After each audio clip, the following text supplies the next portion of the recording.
সকলকে জয় যিশু। Good afternoon. আমাদের পুরো ওয়ার্শিপ টিমের পক্ষ থেকে মণ্ডলীর প্রত্যেককে প্রভু যিশুর নামে শুভেচ্ছা জানাই। আপনারা যারা নতুন আজকে আমাদের এই অনলাইন সার্ভিসের সঙ্গে যুক্ত হচ্ছেন তাদের প্রত্যেককেও জানাই সাদর আমন্ত্রণ। সত্যি ঈশ্বরের দয়া, তার অনুগ্রহ মহান। তাই এই অতিমারীর পরিস্থিতিতেও আমরা এই অনলাইন প্রযুক্তির মাধ্যমে একত্রিত হতে পারছি, একসঙ্গে আমাদের পিতার আরাধনা করতে পারছি। তাই প্রভু আমাদেরকে সেই সুযোগ করে দিচ্ছেন বারবার। তাই আসুন আমরা আরেকটি বার তার চরণতলে মাথা নত করি, প্রার্থনায় আসি এবং আজকের আরাধনা সভা শুরু করি। আমরা প্রত্যেকে মাথা নত করি, প্রার্থনায় আসি। ঈশ্বরের মহান প্রিয়, তোমাকে ধন্যবাদ দিব প্রভু যে আমরা আরো একটি বার তোমার সেই চরণতলে উপস্থিত হতে পেরেছি। তোমাকে ধন্যবাদ দিব প্রভু, আমরা যেখানে যে অবস্থা থাকি না কেন প্রভু, সেই তোমার আরাধনার সেই সহভাগিতা আমরা করতে পারছি। তোমাকে ধন্যবাদ দিই। তোমাকে ধন্যবাদ দিব প্রভু যে তুমি আজকের দিনে দায়িত্ব নিয়েছো। তোমাকে ধন্যবাদ দিই। আর প্রভু তুমি শুরু থেকে শেষ পর্যন্ত ধার নাও এবং আমরা যা কিছু নিয়ে আজকে আলোচনা করবো তা যেন আমরা মনে রাখতে পারি। ছোট্ট প্রার্থনা বসে তোমার নামে চাই, আমেন। আমেন। সত্যি আমরা যে যেখানে থাকি না কেন প্রভু আমাদের প্রত্যেকের হৃদয়ে কিন্তু আনন্দ উজাড় করে ঢেলে দিয়েছে। তাই আমরা যখনই তার কাছে আসি, তার নাম উচ্চারণ করি, আমরা তার দ্বারে প্রবেশ করি তার প্রশংসা গান নিয়ে, তার ধন্যবাদ নিয়ে, আমাদের হৃদয়ে এক ঢাল আনন্দ নিয়ে। তাই আসুন এই সময় আমরা একটি গান করি, তোমার দ্বারে প্রবেশ করি ধন্যবাদ নিয়ে।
যেমনটা তিনি আমাদেরকে পাপ থেকে তুলে নিয়ে এসেছিলেন, ঠিক তেমনই ভাবে তিনি প্রতি মুহূর্তে আমাদের প্রত্যেককে বিপদে আপদে সহায় হয়ে রক্ষা করে চলেছেন। আর সেই জন্যই আমরা তার নামে স্তুতি গাইব, সেই জন্যই আমরা তার নামে স্তব করব, সেই জন্যই আমরা তার নামে হালেলুয়া ধ্বনি তুলব। তাই আসুন এই সময় আমরা আরো একটি গান গাই, স্তব করব আমি প্রভুর উদ্দেশ্যে।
যিনি আমাদের জীবনদাতা, যিনি জীবন্ত, যিনি পবিত্র, যিনি মহান, যিনি নম্র, অর্থাৎ যার মধ্যে প্রতিটা গুণ বর্তমান। তার গুণ বর্ণনা করা আমাদের সাধ্য নয়, কারণ সর্বদা সিংহাসন আর এই পৃথিবী তার পাদপীঠ। আর আমরা সেই ঈশ্বরের সন্তান, সেই পিতার সন্তান। সেই জন্যই আমরা প্রতিনিয়ত গর্ব অনুভব করি। তার জয় জয়কারের মাধ্যমে, তার প্রশংসা গান গাওয়ার মাধ্যমে, তার ধন্যবাদের মাধ্যমে মাধ্যমে, তার প্রশংসা করার মাধ্যমে আমরা নিজেরা সত্যি প্রতিনিয়ত গর্ব অনুভব করি। তাই আসুন এই সময় আমরা আরও একটি গান গেয়ে সেই মহান ঈশ্বরের নামে জয়ধ্বনি তুলি। আমরা আরেকটি গান গাই, ও জয় জয়কার।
যখন পৃথিবীতে চারিদিকে অশান্তি, যখন পৃথিবীতে চারিদিকে কষ্ট এবং সংকট, সেই সময়ে সত্যি প্রভু আমাদের সহায়।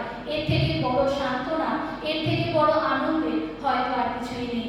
তাহলে চলুন এবার আমরা দেখে নিই যে সাধু দাউদ এই প্রসঙ্গে গীত সংহিতায় কি বলেছেন।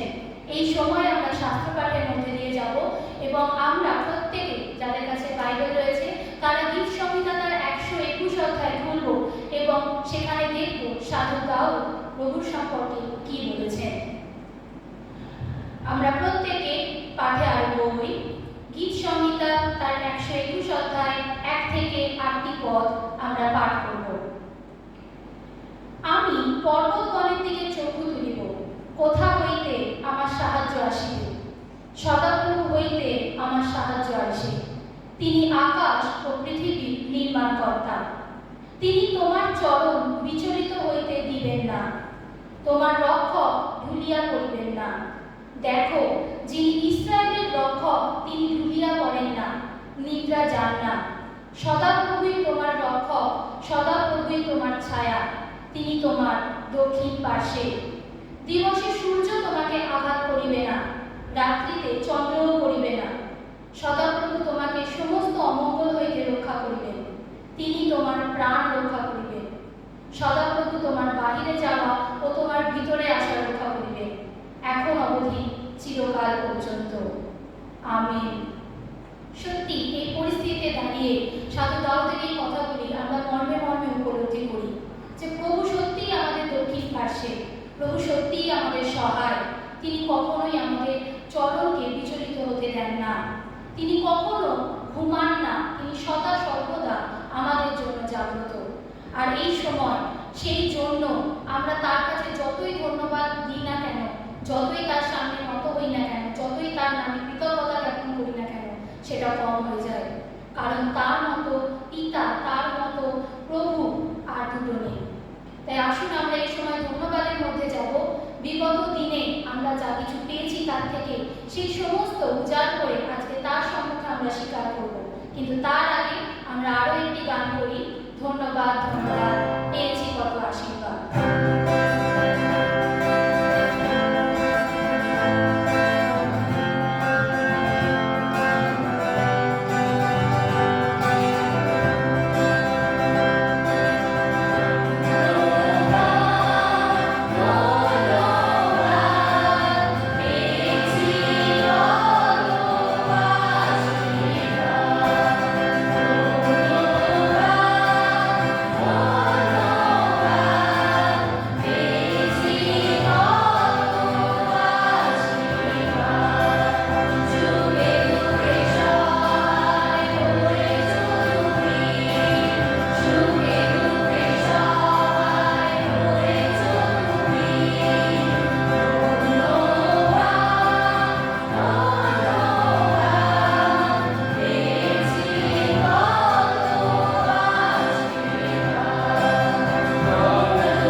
তোমার বাক্য বলে তোমার অনুগ্রহই আমাদের জন্য যথেষ্ট। আর তা পিতা, এই সময় আমরা প্রতি পদে পদে উপলব্ধি করছি যে তোমার অনুগ্রহের দৌলতে প্রভু আমরা এখনো জীবিত রয়েছি। আমরা যারা অনলাইনে ভিডিও দেখছি, যারা আমরা এখানে দাঁড়িয়ে তোমার গৌরব মহিমা করছি, প্রত্যেকে পিতা আমরা তোমার কাছে নিজেদেরকে নত করি। আমরা ধন্যবাদ করি পিতা, তোমার দু হাত তুলে প্রভু আমরা হালেলুয়া বলি যে তুমি আমাদের বাঁচিয়ে রেখেছো প্রভু।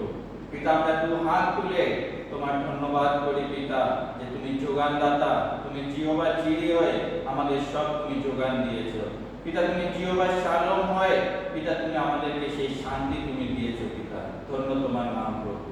পিতা, তুমি আমাদের সহবর্তী রয়েছো, তুমি আমাদের সহবর্তী আছো প্রভু। আমরা তোমার ধন্যবাদ করি প্রভু যে বিগত মাস তুমি আমাদের সহবর্তী হলে, এই মাস তুমি আমাদের সহবর্তী হলে, সমস্ত কিছু যোগালে পিতা। তুমি সঙ্গে থাকো, সহবর্তী হও। এই প্রার্থনা দয়াল প্রভু যিশু একমাত্র তোমার নামে চাই, আমেন। আমেন। সত্যি প্রভুর ধন্যবাদ হোক তার সমস্ত অনুগ্রহের জন্য, প্রভুর ধন্যবাদ হোক তার সমস্ত আশীর্বাদের জন্য। আর প্রভুর বাক্য সত্যি আমাদের পথ দেখায়। এই সময়েও আমরা তার বাক্য থেকে খুঁজে পাই শক্তি, তার বাক্য থেকে খুঁজে পাই শান্তি, কারণ তার বাক্য আমাদেরকে অন্ধকার থেকে আলোর পথে নিয়ে চলে। তাই আসুন তার বাক্যে যাবার আগে, তার বাক্য থেকে শক্তি সংগ্রহ করার আগে আমরা আরেকটি গান গাই, যিশুর কাছে যাইব আলোতে আলোতে।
প্রত্যেককে জয় যিশু। ঈশ্বরকে ধন্যবাদ দিই আরেকটি বার তিনি আমাকে সুযোগ করে দিয়েছেন আপনাদের সামনে ঈশ্বরের বাক্য থেকে কিছু বলার জন্য। আমি বাক্য শুরু করার আগে একটি গল্প বলতে চাই। আমরা প্রায় প্রত্যেকেই গল্পটা জানি, আমরা অনেকবার শুনেছি গল্পটা, অনেকের গল্প বইতে পড়েওছি। গল্পটি এরকম ছিল যে মরুভূমিতে এক বণিক এবং তার উট দুজন ছিল। বণিক তার উটে করে যাত্রা করছিল। তো রাত্রি হয়, তারা বিশ্রাম নেওয়ার জন্য এক স্থানে দাঁড়ায় এবং বণিক সেখানে তাঁবু স্থাপন করে। আর সে টেন্ট লাগায়, টেন্ট লাগিয়ে ওই টেন্টের মধ্যে সে রাত্রে শোয়ার প্রস্তুতি নেয়। আর উট ছিল টেন্টের বাইরে। তো রাতে ঠান্ডা পড়েছে রীতিমতো, সে মালিক টেন্টের ভেতরে রয়েছে আর উট ছিল বাইরে। তারপর কিছুক্ষণ পর মালিক ঘুমাচ্ছে, তো উট টেন্টের মুখে তাঁবুর ভেতরে কি করেছে, মুখটা ঢুকিয়েছে আর মালিককে বলছে যে মালিক বাইরে প্রচণ্ড ঠান্ডা, আমি কি আমার মাথাটুকু শুধু তাঁবুর ভেতরে রাখতে পারি? তো মালিক বলল ঠিক আছে, সামান্য তাঁবুর ভেতরে মাথাটা রাখবে তো ঠিক আছে, তুমি রাখো, কোনো অসুবিধা নেই। আবার কিছুক্ষণ পর সে বলল আমার ঘাড় যে গলা আছে সেটাকে ভেতরে ঢোকাতে পারি? মালিক বলল ঠিক আছে, ঢোকাও, কোনো অসুবিধা নেই। সে রীতিমতো গলাটাও ভেতরে ঢুকিয়ে দিল তাম্বুর। কিছুক্ষণ পর সে বলল যে আমার পেটের দিকে আর বুকের দিকে খুব ঠান্ডা লাগছে, আমি তাহলে কতটাও ভেতরে ঢোকাই? মালিক বলল, মালিক মনে করছে যে এবার তো আমার জায়গা হচ্ছে না, কী করে হবে? তাও সে কষ্ট করে নিজের এক কোনায় দুটি মেরে থাকলো, আর সে বলে ঠিক আছে তুমি ঢোকো, কোনো অসুবিধা নেই। কিছুক্ষণ পর সে বলছে আমার যে বাকি অংশটা আছে সেটা খুব ঠান্ডা লাগছে, আমি পুরো ভেতরে ঢুকতে চাইছি। মালিক বলল আমি কোথায় থাকবো? তখন সে পুরোপুরি ভেতরে ঢুকে গেল, মালিককে কী করলো? বাইরে বার করে দিল। এই ঘটনা থেকে আমরা কি দেখতে পেলাম যে মালিক যে নিজের জন্য তাঁবু বানিয়েছিল সে আলটিমেটলি ওই ঠান্ডার মধ্যে বাইরে থাকছে, আর যার বাইরে থাকার কথা সে কি করছে? সেই তাঁবুর ভেতরে কে বসে রয়েছে। এই ঘটনাটা আমরা অনেকবার শুনেছি, এই গল্পটা আমরা অনেকবারই পরিচিত এই গল্পটার সাথে। আমি যে বিষয়টা বলতে চাইছি যে মালিক যদি প্রথমে উটকে বারণ করে দিত তাহলে হয়তো সেই উট ভেতরে ঢুকে বসার স্থানটা পেত না, কিন্তু মালিক তাকে একটার পর একটা কথা শুনে নিজে কি হয়ে গেল? বাইরে বেরিয়ে গেল। অর্থাৎ সে কম্প্রোমাইজ করতে এমন পজিশন হয়ে গেল, সেই যে স্থান তার জন্য ছিল সেখান থেকে তাকে বেরিয়ে যেতে হলো। তো আমরাও লাইফে অনেক সময় আমাদের জীবন পথে চলার মধ্যে দিয়ে আমাদের দৈনন্দিন জীবনে হোক বা আমাদের সাংসারিক জীবনে হোক বা আমাদের পড়াশোনার জীবনে হোক বা আমাদের কর্মক্ষেত্রে হোক, আমরা প্রতিনিয়ত কোনো না কোনোভাবে কিছু না কিছুর সাথে কম্প্রোমাইজ করি। আর এই কম্প্রোমাইজটা আমাদের ঈশ্বর যেভাবে আমাদেরকে জীবন চালাতে বলেছেন তার বাইরে গিয়ে।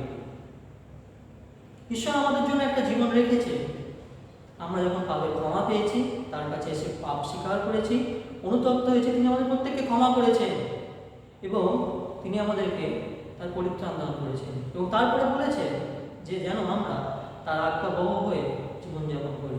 তিনি আমাদের জীবনের জন্য কিছু কিছু লাইফস্টাইল আমাদের জন্য রেখে দিয়েছেন, যেন আমরা ওই লাইফস্টাইলের ভিতরে থেকে তার সঙ্গে সম্পর্ক স্থাপন করে তার সম্পর্ক রেখে আমাদের জীবনটাকে যাপন করি। কিন্তু আমরা আমাদের জীবন পথে চলার সময় অনেক সময় প্রভুর সেই বাক্যগুলোর সাথে কম্প্রোমাইজ করি জাগতিক বিভিন্ন বিষয়ের সাথে। আজ আমরা বাইবেল থেকে একজনের বিষয়ে দেখব, তার সামনেও কিন্তু এরকম কম্প্রোমাইজ করার অনেক বিষয় এসেছিল। সে চাইলে কম্প্রোমাইজ করতে পারত, কিন্তু সে করেনি। আমরা প্রত্যেকে দানিয়েলের বিষয়ে শুনেছি। আজ আমি দানিয়েলের বিষয় থেকে দুটো জায়গা থেকে আমি বলবো, আর সেইখানে আমরা দেখবো দানিয়েল কিভাবে নিজে কম্প্রোমাইজ না করে ঈশ্বরকে প্রাধান্য দিয়েছিল, ঈশ্বর যে জীবন তার জন্য রেখেছিল তাকে প্রাধান্য দিয়েছিল এবং তার সাথে কখনো কম্প্রোমাইজ করেনি। কিন্তু আমরা আমাদের জীবনে অনেক সময় করে থাকি, তাই আমরা তার জীবন থেকে কিছু শিক্ষা নেই। আমরা জানি যখন জেরুজালেম ধ্বংস হয় তখন সেখান থেকে কিছু লোকদেরকে রাজা নবুকদনেস্বর তার সাথে নিয়ে এসেছিল, কিছু যুবক লোকদের তার সাথে নিয়ে এসেছিল। আর দানিয়েল ছিল তাদের মধ্যে একজন। দানিয়েল এবং তার 3 বন্ধু ছিল। তারা যুবক ছিল, তারা টিনেজ ছিল। তারা সেখানে যখন এসছে, একটা অজানা পরিবেশ, একটা অচেনা স্থান, সেখানে তাদেরকে থাকার জন্য রাখা হয়েছে। দানিয়েল জেরুজালেমে যখন ছিল, সে ঈশ্বর ভয় ছিল জীবনযাপন করত। ঈশ্বরকে জীবনে নিয়ে সে তার লাইফস্টাইলটাকে আঘাত। কিন্তু যখন এখানে নতুন জায়গায় স্থানে এসছে, সে ব্যাবিলনে এসছে, সে ব্যাবিলনে গিয়ে ব্যাবিলনের রাজা তাদের প্রত্যেকে যখন এসছে, তাদের প্রত্যেকের নাম পরিবর্তন করে দিয়েছে। তাদের যে নামে তারা জেরুজালেমে পরিচিত ছিল সেই নাম পরিবর্তন করে নিজের নাম দিয়ে দিয়েছে। আর তাদের জন্য একদম আমরা যেমন বর্তমানে আইসোলেশনে থাকছি, একদম সেপারেট পুরো বাইরের জগৎ থেকে, ঠিক ওদেরকেও কিছুদিনের জন্য আইসোলেট করে রাখা হয়েছিল। তাদেরকে রাজা নিজস্ব খাদ্য, নিজস্ব পানীয়, তিনি যেগুলো পছন্দ করতেন সেগুলো তাদের জন্য রেখেছিল এবং সেই ধরনের শিক্ষা, সেখানকার কালচার সব কিছু শেখাবার জন্য তাদেরকে আলাদা করে রেখেছিল। আর রাজা যে খাদ্য তাদের জন্য রেখেছিল, আমরা দেখি দানিয়েল তার 1-8 সেই খাদ্য রাজা নিরূপণ করেছিল তাদেরকে খাওয়াবার জন্য। আর আর পদে বলছে, কিন্তু দানিয়েল মনে স্থির করিলেন যে তিনি রাজার আহারীয় দ্রব্যে ও তাহার পানীয় দ্রাক্ষারসে আপনাকে অশুচি করিবেন না। এই জন্য আপনাকে যেন অশুচি করিতে না হয় এই অনুমতি নপুংসকগণের অধ্যক্ষের কাছে প্রার্থনা করিলেন। অর্থাৎ প্রথমে ইসরায়েল জাতি যখন 10 আজ্ঞা দিয়েছিল, 10 আজ্ঞার পরেও কিছু আজ্ঞা দিয়েছিল, সেখানে তাদের ছিল যে অশুচি খাদ্য, অশুচি দ্রব্য তোমরা গ্রহণ করবে না। আর দানিয়েল ছোট থেকে সেগুলো শিখে আসছে। আর যখন সে ব্যাবিলনে এসছে আর তার সামনে যে খাদ্যগুলো দিয়েছে, তার সামনে যে পানীয়গুলো দিয়েছে, সেগুলো ব্যবস্থা অনুযায়ী অশুচি ছিল। আর দানিয়েল সেটা গ্রহণ করতে অস্বীকার করে। সে পারলে, সে চাইলে কিন্তু সেদিনকারে কম্প্রোমাইজ করতে পারতো। সেই উটে মাথাটার মতো সামান্য খাদ্য তো খেলে কি আছে, কিন্তু সেখানেও সে ঈশ্বরকে প্রাধান্য দিচ্ছে যে এই খাদ্য ঈশ্বরের সম্মুখে অশুচি। ঈশ্বর যেটাকে অশুচি বলেছে, ঈশ্বর যেটাকে মন্দ বলেছে, সেটা আমি গ্রহণ করতে পারি না। ঈশ্বর যেটা আমাকে বারণ করেছে সেটা আমি গ্রহণ করব না। সে সেদিন ফার্স্ট সেখানে একটা অপরিচিত স্থান, রাজার আদেশ, সেটাকে সে তার ঈশ্বরের সঙ্গে কম্প্রোমাইজ করতে চাইল না। পারলে কিন্তু সে পারত, চাইলে সে পারত, কিন্তু সে সেটাকে করলো না। এবং সে কি করলো? নপুংসকদের যে প্রধান ছিল, তাদের যে দেখাশোনার জন্য তাদেরকে রাখা ছিল, তাদের প্রধানকে সে বলল, এবং তাদের প্রধানকে সে অনুরোধ করলো যে আপনি আমাদেরকে এই খাদ্য দিচ্ছেন, আমরা এই খাদ্য গ্রহণ করতে পারবো না, আপনি বরং আমাদেরকে আমাদের নির্মিত খাদ্য দিন। তখন যে দায়িত্ব ছিল সেগুলো, যদি রাজার খাদ্য আপনাদের না দিই, তাহলে কদিন পর যখন রাজা পর্যবেক্ষণ করবে, যখন তারা জানতে পারবে যে আমি আপনাদের খাবার দিইনি, তখন সে আমাকে মৃত্যুদণ্ড দেবে। দানিয়েল তার আগে 10 দিনের জন্য প্রার্থনা চাইবে যে 10 দিন আপনি আমাদের পর্যবেক্ষণ করুন, আমাদের নির্মিত খাদ্য আমাদেরকে দিন, এবং 10 দিন পর আপনি আমাকে পর্যবেক্ষণ করুন। যদি মনে হয় যে না, অন্যদের থেকে আমরা কম যাচ্ছি, বা আমাদের থেকে আমরা যেরকম আমাদের বৃদ্ধি পাওয়ার কথা আমরা সেই অনুযায়ী বৃদ্ধি পাইনি, তাহলে আপনি আমাদেরকে আপনাদের রাজা পছন্দ খাবার আমাদেরকে দিতে পারেন, কোনো অসুবিধা নেই। এবং 10 দিন পর তারা যখন পর্যবেক্ষণ করলো, তখন দেখলো যে অন্যান্যদের তুলনায় এরা দেখতে অনেক সুন্দর। এবং 15 পদে বলছে, যেটা 1 পদে 10 দিন অন্তর দেখা গেল রাজকীয় ভক্ষভোগী সকল যুবক অপেক্ষা ইহারা শুরু ও মাংস রয়েছে। তারা দেখতেও এমন সুন্দর হয়েছে, তাদের চেহারাও তেমন উন্নতি হয়েছে।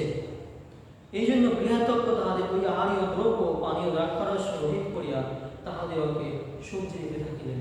অর্থাৎ রাজার যে পছন্দের খাদ্য ছিল সেটাকে তাদেরকে না দিয়ে তারা যে খাদ্য খাচ্ছিল সেটাকে তাদের সঙ্গে কন্টিনিউ করল। এইভাবে দেখলাম দানিয়েল প্রথমবার ঈশ্বরের সাথে কম্প্রোমাইজ করতে গ্রহণ করল, মানে ঈশ্বরের সাথে কম্প্রোমাইজ করতে থেকে রত থাকলো। আর তার পুরস্কার স্বরূপ কি দেখলাম? তার পুরস্কার স্বরূপ আমরা দেখি যে 17 পাবে, আর ঈশ্বর সেই 4 জন যুবককে সমস্ত গ্রন্থে ও বিদ্যা, জ্ঞান ও পরিদর্শিতা দিলেন, আর সমস্ত দর্শন ও স্বপ্ন কথা দানিয়েল বুদ্ধিমান হইলেন। সে ঈশ্বরের সাথে কম্প্রোমাইজ করেনি, ঈশ্বর তাদেরকে তত্ত্বাবধান করে দিলেন। সে তার যে কম্প্রোমাইজ না করার ফল ঈশ্বর তাদেরকে তখন দিলেন। এটা দেখলাম প্রথম। এর পরের বার যখন আমরা দেখি, পরের বার যখন কি দেখছি আমরা, যখন এটা গেল দানিয়েল তখন স্টুডেন্ট অবস্থায় রয়েছে, সেখানে শিখছে। আর পরবর্তী অংশে দেখি আমরা যখন নতুন রাজা আসছে, মুখোদ্দেশ্য সরে যাওয়ার পর দাঁড়িয়ে বসা রাজা, আর তার সময় দানিয়েল অনেকগুলো ক্ষিতিপালের মধ্যে একজন, তিনি 3 জন ক্ষিতিপাল ছিলেন, তাদের মধ্যে দানিয়েল ছিলেন একজন, মানে উচ্চপদস্থ কর্মচারী। আর অন্যরা এটা দেখে, আর রাজা দানিয়েলকে পছন্দ করতো, দানিয়েলের বিশ্বস্ততা দেখে দানিয়েলকে পছন্দ করতো, ভালোবাসতেন। কিন্তু অন্যান্যরা যারা ছিল, তারা দানিয়েলের খুঁত ধরার চেষ্টা করতো, দোষ ত্রুটি ধরার চেষ্টা করতো, কিন্তু কোনো কিছুই তারা পেত না, কারণ সে ঈশ্বরের দৃষ্টিতে অনুগ্রহশীল ছিল এবং অনুগ্রহ প্রাপ্ত ব্যক্তি ছিল। আর সে তার কাজ বিশ্বস্ত সহকারে পালন করত। আর যখন দেখলো তারা কিছুই নেই রাজার বিরুদ্ধে, মানে দানিয়েলের বিরুদ্ধে বলার জন্য রাজার কাছে, তখন তারা কি করলো, রাজাকে ভুলিয়ে বালিয়ে একটা আদেশ জারি করলো যে 30 দিন আপনার সম্মুখে যারা নত না হবে বা অন্য কোনো দেবতার আরাধনা করবে, তো আপনার সামনে যারা নত না হবে তাদেরকে শাস্তি প্রদান করা হবে এবং তাদেরকে জীবন্ত সিংহর খাদে ছুঁড়ে ফেলে দেওয়া হবে। তখন কি হলো, তারা রাজার কাছে গেছে। যদি আমরা 7 থেকে 9 পদ দেখি,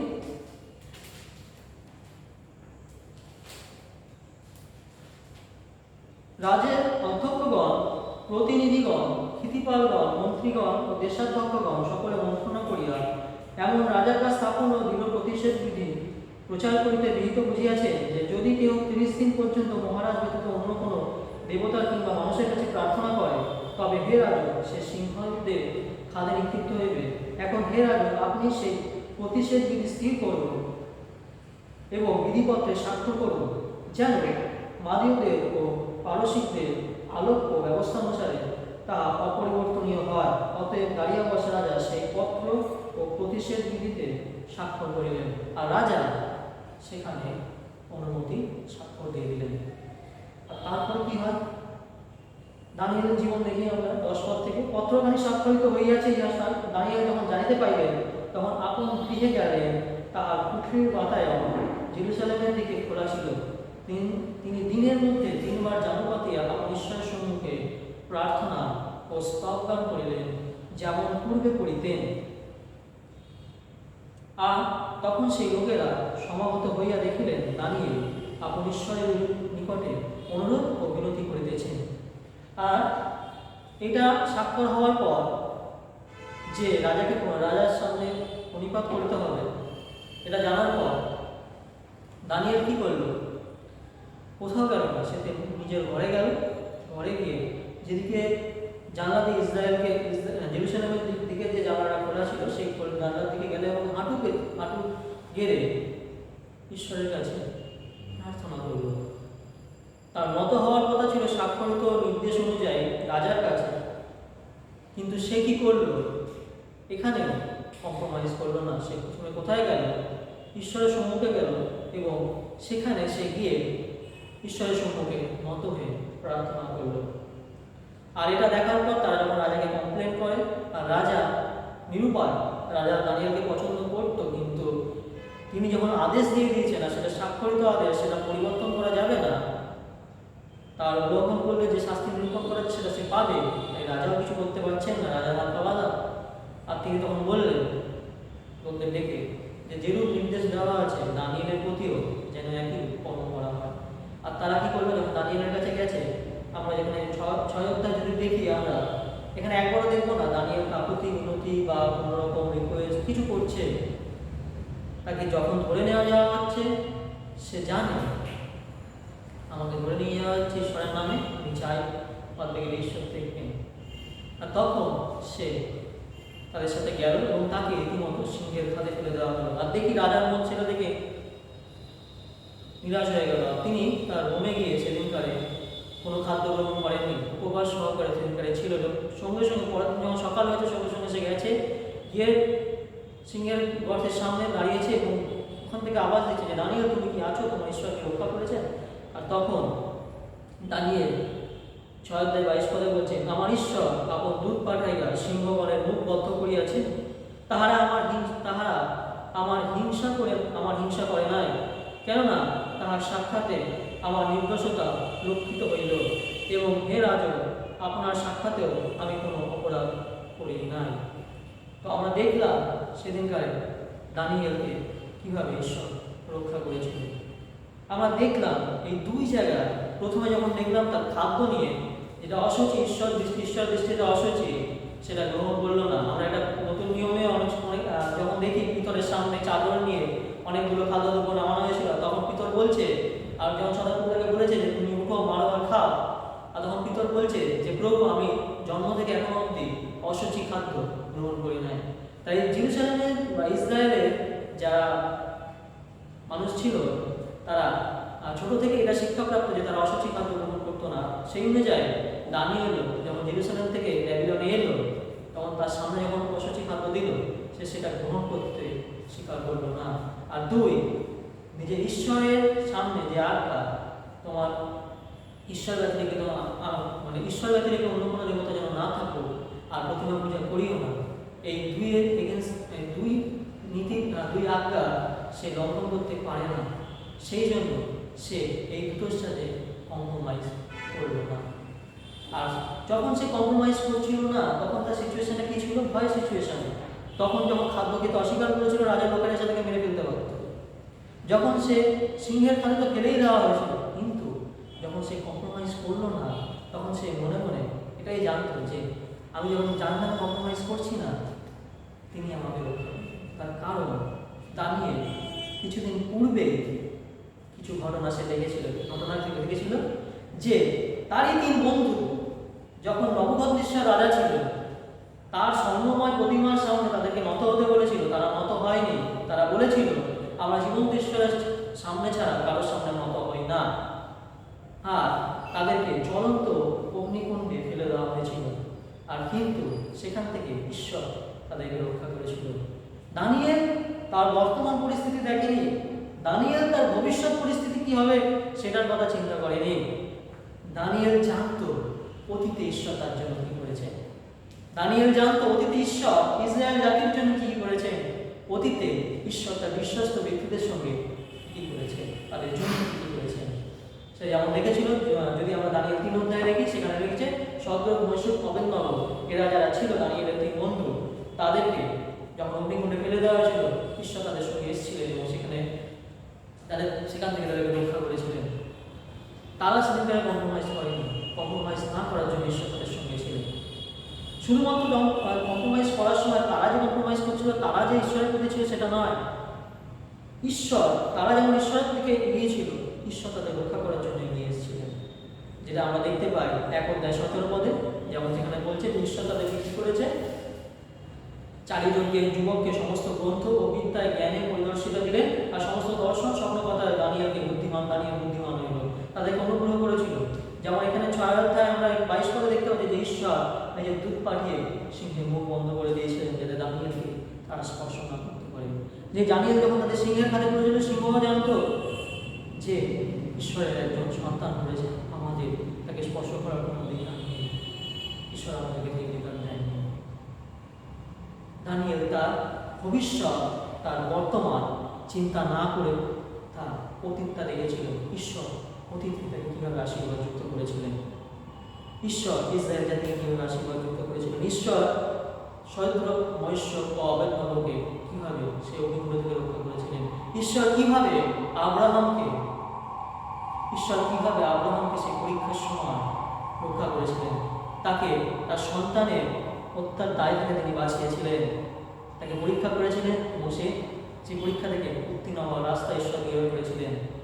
দানিয়েল দেখেছিলেন যোসেফের জীবন, কিভাবে তাকে তার ভাইরা সেখানে মিশরে বিক্রি করে দিয়েছিল, সেখানে সে দাস্যবৃত্তি করেছিল, তাকে কারাগারে যেতে হয়েছিল, কিন্তু তাকে কম্প্রোমাইজ করেনি। তার যে প্রলোভন এসেছিল যোসেফের কাছে, সে যদি কম্প্রোমাইজ করতো সে আরামসে জীবনযাপন করতে পারতো, সেটা সে অস্বীকার করেছিল এবং তাই কারাগারে যেতে হয়েছিল। পরক্ষণে আমরা দেখি সে জীবন কম্প্রোমাইজ করেনি। যেমন যেটা দেখলাম, ঈশ্বর তাদের সঙ্গে ছিল, যেমন ঈশ্বর যোসেফের সঙ্গে ছিল। সে জানতো ঈশ্বর যোসেফকে কীভাবে উদ্ধার করেছিল, কীভাবে তাকে মহিমান্বিত করেছিল। ঈশ্বর জানতো, ঈশ্বর দাউদ আমাদের দানিয়েল জানতো যে কীভাবে দাউদকে ঈশ্বর জয়ী করেছিলেন। সেই গলিয়ার বীরের সম্মুখে অত বড় দৈত্যের সামনে তাকে কীভাবে তিনি বিজয়ী দিয়েছিলেন। তাই সে সেদিনকারে তার বর্তমান, তার ভবিষ্যতের কথা, ভয়ের কথা চিন্তা না করে সে সেদিনকারে তার অতীত জীবনে ঈশ্বর কীভাবে ইসরায়েল জাতিকে এবং তার সন্তানদের আশীর্বাদ করেছে সেটা তার মাথায় রয়েছিল। আমরা আমাদের জীবনে অনেক সময় পরিস্থিতিতে পড়ি যখন আমাদের মধ্যে ঈশ্বর এবং আমাদের জীবনের কিছু প্রিয় জিনিস বা কিছু পাওয়া, তার সাথে কম্প্রোমাইজ করতে হবে। আমরা তখন ঈশ্বরকে সরিয়ে দিই, সেই কম্প্রোমাইজের বিষয়টাকে প্রাধান্য দিয়ে দিই। আমরা তখন নিজেদের প্রিয় জিনিসগুলো, আমি যেগুলো চাই সেগুলো পাওয়ার জন্য ঈশ্বরকে নিরূপণ করেছেন আমার জন্য, সেটাকে অস্বীকার করি, আমরা কম্প্রোমাইজ করি ঈশ্বরের সাথে। আর যখন ঈশ্বর আমাদের কথা শোনেন না, তখন আমরা ঈশ্বরকে দোষারোপ করি। তুমি কেন আমার সাথে এরকম করবে? আমি তোমাকে বিশ্বাস করতাম, আমি তোমার জন্য এই করেছি, আমি তোমার জন্য চার্চে গিয়েছি, আমি তোমার জন্য এই গান করেছি, ওয়ার্শিপ করেছি, আরাধনা করেছি, এত কিছু করেছি, তোমার জন্য কথা বলেছি, সাক্ষ্য দিয়েছি। কিন্তু তুমি যে জীবন নিরূপণ করেছো, আমি একবার বলবো না যে তুমি যে জীবন আমার জন্য নিরূপণ করেছিলে, আমি সেই জীবনটাকে ত্যাগ করেছি। আর আমরা দোষারোপ করি ঈশ্বরকে, ঈশ্বর তুমি আমাকে ত্যাগ করেছো। যিনি বাক্যে বলছেন আমি কোনো তোমাকে ছাড়বো না, কোনো তোমাকে ত্যাগ করবো না, তিনি কি করে আমাকে ত্যাগ করতে পারেন? আমরা আমাদের দোষে, আমাদের ভুলে যখন আমরা কম্প্রোমাইজ করি, আস্তে আস্তে ঈশ্বরকে দূরে সরতে থাকি। আর ঈশ্বর যদি দূরে সরে থাকেন, আমাদের জন্য বিঘ্নে কাজ করে। আমরা নিজেদের জীবনকে দেখি। দানিয়েল সেদিনকারে ভয় করে উঠেছে, জানতো, সেটা জানতো যে ঈশ্বর যখন আমাদের সপক্ষ, তখন আমাদের বিপক্ষে দিতে পারে। এটা রোমিও 8:31 আমরা দেখতে পাবো। সে ঈশ্বর আমাদের সপক্ষে হলে আমাদের বিপক্ষে কে দাঁড়াতে পারে? তাই আমরা যখন এরকম সিচুয়েশনে পড়ি, যেখানে ঈশ্বরের সঙ্গে আমাদের জীবনের বিষয়গুলো কম্প্রোমাইজ করতে হবে, সেখানে আমরা ঈশ্বরের বিষয়টাকে প্রাধান্য দিই। আর আমরা দেখবো অলৌকিকভাবে ঈশ্বর আমাদের সেখান থেকে ফেলে উদ্ধার করেছেন। আমরা বাক্য বলছে আমি কিছুক্ষণের জন্য হয়তো কমফোর্ট পেতে পারি, কিছুক্ষণের জন্য, সেদিনকার দানিয়েল কিছুক্ষণের জন্য আরাম পেতে পারত, কিন্তু পরবর্তীকালে যখন দেখি দানিয়েল সেই যখন সিদ্ধান্তটা নিল, আর তারপরে দাঁড়িয়ে রাজা এইভাবে বলছে যে দানিয়েলের 26 পদে, দানিয়েলের ঈশ্বরের সাক্ষাতে কম্পমান হোক ও ভয় করুক, কেননা তিনি জীবন্ত ঈশ্বর ও অনন্তকাল স্থায়ী, কর্তৃত্ব শেষ অনন্তকাল স্থায়ী, এবং তাহার রাজ্য অবিনাশ্য ও তাহার কর্তৃত্ব শেষ পর্যন্ত থাকিবে। তিনি রক্ষা করেন ও উদ্ধার করেন, এবং তিনি স্বর্গে ও পৃথিবীতে চিহ্ন কার্য ও আশ্চর্য কার্য সাধন করেন। তিনি দানিয়েলকে সিংহদের হস্ত হইতে রক্ষা করিয়াছেন। তাহলে সেদিনকারে দানিয়েল শুধু একটা সিদ্ধান্তের মধ্যে দিয়ে বা কম্প্রোমাইজ না করার জন্য সে নিজে গৌরবান্বিত হলো, এবং তার ঈশ্বরকেও সে সেদিনকারে গৌরবান্বিত হলো। ঈশ্বর অবশ্যই বাক্য বলছে তার ধার্মিক ব্যক্তিদের তিনি কখনো লজ্জিত দেন না, তার মনোনীত জনদের, তার প্রিয়জনদের তিনি কখনো লজ্জিত দেন না। তাই আমরা যখনই আগাচ্ছি ঈশ্বরের নামে আগায়, ঈশ্বর যে জীবন আমার জন্য রেখেছে আমি সেটাকে গ্রহণ করি, আর আমরা দেখবো তিনি আমাদেরকে লজ্জিত হতে দেবেন না। আমার বাক্য বলছে 16-26 পদে, বস্তুত মনুষ্য যদি সমুদয় জগৎ লাভ করিয়া নিজের প্রাণ হারায়, তবে তাহার কি লাভ হইবে? আমি কম্প্রোমাইজ করে কিছুক্ষণের জন্য হয়তো শান্তি, কিছুক্ষণের জন্য আনন্দ হয়তো পাবো, কিন্তু সেটা কতক্ষণের জন্য? আমার জীবনকাল পর্যন্ত। তারপর সে অনন্তকালে গিয়ে আমি কি করবো? তাই বাক্য বলছে আমি সব কিছু জিতেও যদি, সব কিছু জয় করে যদি আমার আত্মাটাকে হারাই, তাহলে আমার কিছু প্রাপ্য নেই। তাই আসি আমরা প্রভুর বাক্যর সাথে, প্রভুর জীবনের সাথে, প্রভুর দেওয়া পরিত্রাণের সাথে, প্রভুর দেওয়া অনন্ত জীবনের সাথে, প্রভুর দেওয়া মনোনীত জীবনের সাথে, প্রভুর যে পরিকল্পনাময় জীবন আমাদের জন্য রেখেছেন, তার সাথে যেন কম্প্রোমাইজ না, কারণ তিনি সেটা আমার জন্য রেখেছেন। আমি যদি তার থেকে দূরে যাই, আমি প্রভুর পরিকল্পনাকে, প্রভুর মনোনীত বিষয়গুলোকে তুলক্ষিত করব, আর আমরা শেষ প্রভুকে দোষারোপ করব।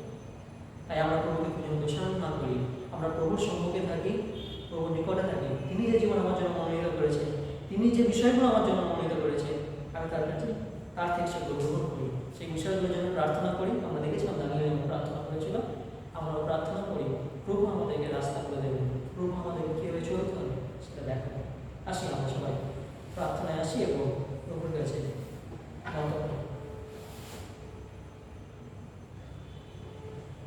স্বর্গের পবিত্র প্রভু, আমাকে ধন্যবাদ দিই। হ্যাঁ প্রভু, তুমি আব্রাহামের ঈশ্বর, ইসহাকের ঈশ্বর এবং যাকবের ঈশ্বর, এবং প্রভু এখন তুমি আমাদের জীবন্ত ঈশ্বর প্রভু। হ্যাঁ প্রভু, তুমি সেই দিনকারে দানিয়েলের জীবন নিয়ে, সে যখন কম্প্রোমাইজ করেনি, তখন তুমি তার জীবনে অনুগ্রহ দিয়েছিলেন প্রভু। তাকে দেখিয়েছিলে তোমার জন্য যে দাঁড়ায়, তুমি তার থেকে মুখ ফিরাও না, তুমি তার সপক্ষে দাঁড়াও। আর বাক্য বলছে যখন তুমি সপক্ষ, কে বিপক্ষে দাঁড়াতে পারে? রাজাদের রাজা, প্রভুদের প্রভু, জগতের সৃষ্টিকারী ঈশ্বর যখন সপক্ষে দাঁড়িয়েছে, বিপক্ষে কে দাঁড়াতে পারে? হ্যাঁ প্রভু, সাময়িক কষ্ট হয়তো কিছুক্ষণ এমন হয়, সাময়িক দুঃখ হয়তো থাকে, কিন্তু তোমার সেই অনন্তকালীন জীবন, তোমার সেই অনন্ত আনন্দের সম্মুখে, সেই তোমার যিশু নামের সম্মুখে তা কিছুই নয় প্রভু। কেননা তোমার কাছে আমাদের জন্য যে শান্তি রাখা হয়েছে, সেই শান্তির তুলনা আমাদের জগতের কোনো কিছু দিতে পারে না প্রভু। তোমার যে অনুগ্রহ, তোমার যে পরিত্রাণ, তার তুলনা কিছু নয় প্রভু। তার তুলনায় এই জগতের সমস্ত জগৎ ব্যর্থ প্রভু। হ্যাঁ প্রভু, যে তোমাকে পেয়েছে সে সব কিছু পেয়েছে, আর যে তোমাকে হারিয়েছে সে সর্বস্ব হারিয়েছে। এই বাক্য বলছে, যদি তুমি সমস্ত জগৎ জয় করে যদি তোমার জীবন হারাও, তাহলে তুমি কি লাভ করলে? হ্যাঁ প্রভু, আমাদের বুদ্ধিমানত্ব শেখাও প্রভু, যেন আমরা প্রভু সমস্ত জগৎ লাভ করার জন্য তোমার পরিত্রাণ না পাই প্রভু। যেন প্রভু আমরা তোমার পরিত্রাণ পেয়ে এই জগৎকে তোমার জন্য জয় করতে পারি। হ্যাঁ, তোমার বাক্য বলছে তুমি মন্দর দ্বারা পরাজিত হইও না, কিন্তু উত্তমের দ্বারা তুমি মন্দকে পরাজিত করবে। হ্যাঁ প্রভু, তুমি আমাদেরকে শিখিয়েছো কিভাবে উত্তমের দ্বারা মন্দকে পরাজয় করতে পারি প্রভু। তুমি অনুগ্রহ করো প্রভু, আমাদেরকে আশীর্বাদ করো প্রভু। আমাদের জীবনে চলার সময় অনেক সময় আমাদেরকে দোটানার রাস্তার মধ্যে থাকতে হয় প্রভু। আমরা কি করবো আমরা বুঝতে পারি না প্রভু। আমরা সেই সময় তোমার কাছে প্রার্থনা করি প্রভু, তুমি আমাদের উপযুক্ত জ্ঞান দাও আর পরিচালনা দাও প্রভু, যেন আমরা তোমার দেওয়া সিদ্ধান্তগুলো গ্রহণ করে নিজেদের জীবনে চলতে পারি প্রভু, এবং সর্বোপরি তোমাকে গৌরব, তোমাকে মহিমা করতে পারি প্রভু। তুমি আশীর্বাদ করো আমাদের প্রত্যেক জীবনকে প্রভু, তুমি অনুগ্রহ করো আমাদের প্রত্যেকটা জীবনে প্রভু। এখন প্রভু, যখন আমরা জীবনে যদি কোনো কম্প্রোমাইজ না করে ভুল ত্রুটি করে থাকি প্রভু, আমরা যদি কোনো কিছুর সাথে তোমার সাথে কম্প্রোমাইজ করে থাকি, তার জন্য আমরা ক্ষমা চাই প্রভু। সেই ভুলগুলোর জন্য আমাদের তুমি ক্ষমা করো, এবং প্রভু ভবিষ্যৎ দিনে যেন আমরা এই ধরনের প্রলোভনে না পড়ি, তুমি আমাদের সেখান থেকে রক্ষা করো, তুমি আমাদের অনুগ্রহ করো, তুমি আমাদের কৃপা করো, এবং প্রভু আমরা যেন প্রভু যখন তোমার সম্মুখে দাঁড়াবো, যেন প্রভু আমরা এই কথাটাই শুনতে পারি, উত্তম এবং বিশ্বস্ত দাস প্রভু। হ্যাঁ প্রভু, এই কথাটা যেন আমাদের কানে আসে প্রভু, আর তার জন্য আমাদের যেরূপ জীবনযাপন করা উচিত প্রভু, সেরূপ জীবনযাপন করতে তুমি আমাদের পরিচালিত করো প্রভু। তুমি সেরূপ জীবনযাপনে আমাদেরকে আগিয়ে নিয়ে চলো প্রভু। তোমার অনুগ্রহ দাও, তোমার আশীর্বাদ দাও প্রভু, তোমাদের প্রত্যেককে শক্তি দাও প্রভু, যেন আমরা পরীক্ষার মধ্যেও তোমাকে না ছাড়ি প্রভু, তোমাকে ধরে রাখতে পারি প্রভু। তুমি অনুগ্রহ করো, কৃপা করো। এই ক্ষুদ্র বিনতি প্রার্থনা আমাদের প্রিয় ত্রাণকর্তা প্রভু যীশু খ্রিস্টের নামে চাই, আমেন। আর প্রত্যেককে অনুরোধ, আমরা যেন প্রত্যেকে ঘরের মধ্যে থাকি। এই সময় এই কঠিন পরিস্থিতি বাইরে চলছে, আমরা খুব প্রয়োজন না হলে আমরা বাইরে কেউ বেরোবো না, প্রত্যেকে আমরা ঘরে থাকবো, সুস্থ থাকবো। আর আমরা আমাদের এই চার্চের পরে আমাদের যে দান সংগ্রহের বিষয়টি রয়েছে, আমরা দানের সংগ্রহের জন্য আমাদের যে অ্যাকাউন্ট নাম্বার সেটা দেবো, সেটা আমাদের চার্চ সার্ভিসের পরে আপনাদের দেখতে পাবেন, লিঙ্কে থাকবে। সেখানে আপনারা আপনাদের দান, দশমাংশ, উপহার সেগুলো আপনারা দিতে পারেন, আপনারা সেখানে দান করবেন। ধন্যবাদ।